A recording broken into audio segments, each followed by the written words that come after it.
Hey everyone, today I'm going to show you how to create and open a Zelle account on your phone.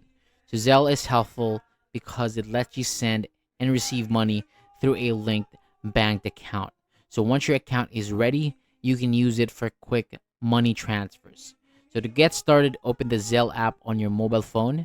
Once you're on the first screen, tap the Get Started button, and then the app may ask for a few permissions, so allow the ones needed to continue. Next, type in the mobile number. Make sure you enter the number that you want to use with your Zelle account.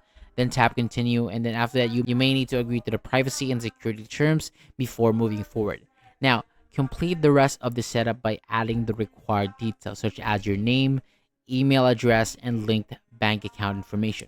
Follow the on-screen steps carefully until everything is confirmed. So once your account is fully set up, you should be able to use Zelle to send and receive money directly through your linked bank account.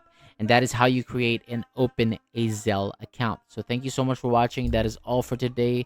For more videos like this, hit the subscribe button below and I'll see you on the next video.